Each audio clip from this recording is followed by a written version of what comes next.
After binge reading 7 Deadly Sins the past couple months, I've come to realize that the community does not know how to scale the verse or read context, hence why I've decided to start making videos on the verse, clearing up some massively misunderstood matchups, starting with Assault Mode Meliodas against Escanor at High Noon, which I believe to be one of the most misunderstood matchups in the entire franchise.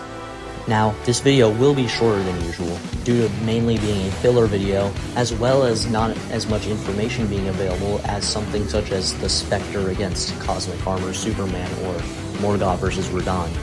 Now, a lot of the controversy stems from Escanor supposedly being able to no-sell Meliodas named attacks, and proceeding to one-shot Meliodas. This ignores a lot of context and is just blatantly a lie in the case of the first argument. We're directly told by Merlin after the fight, and even shown as such, that Escanor was on his deathbed after the attack. Escanor's statement about it being only an itch just doesn't really matter whatsoever. He constantly lies of things of this sort up until his death, even saying such about attacks that we visibly see harm him. On top of this, Meliodas confirms not having the intent to kill here, outright stating that it would be a waste to kill Escanor. Escanor himself seems to agree with this consensus, as after the fight with Meliodas, Deanna attempts to say that Escanor is the strongest and that he can handle anything, with him quickly shutting her down by calling that statement foolish. Merlin going on to confirm that being foolish is in reference to his fight against Meliodas. Moving on to him one-shotting the future Demon King, this is not only a one-time thing against an arguably off-guard and suppressed Meliodas, but also didn't actually one-shot him. Meliodas gets right back up immediately after before Merlin puts him under spell, meaning Escanor didn't actually even incapacitate him, and this attack was a one-time thing. We're told by Merlin that Escanor output years of stored-up energy in this fight, and this is heavily supported by the fact that he drops out of the one after only one attack.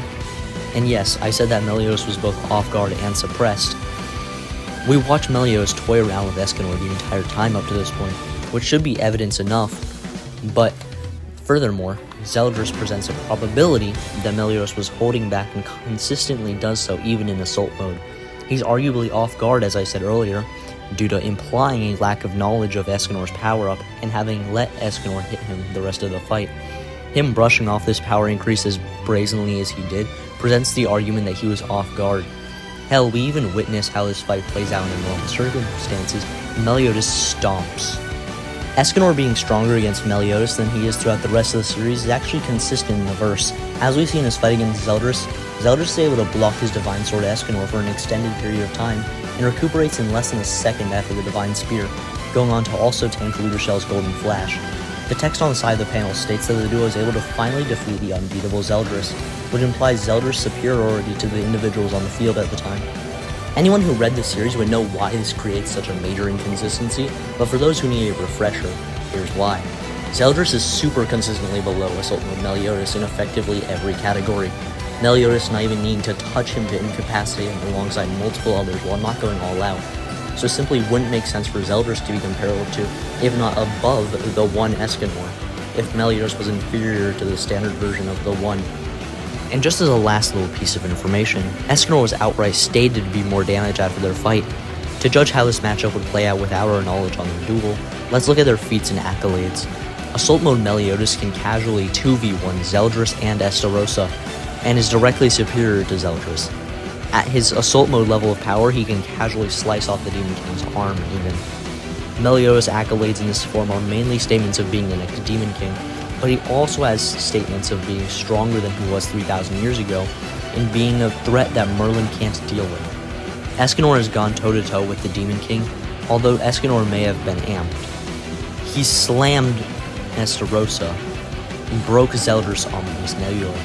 Everything granted, Meliodas vastly outshines here.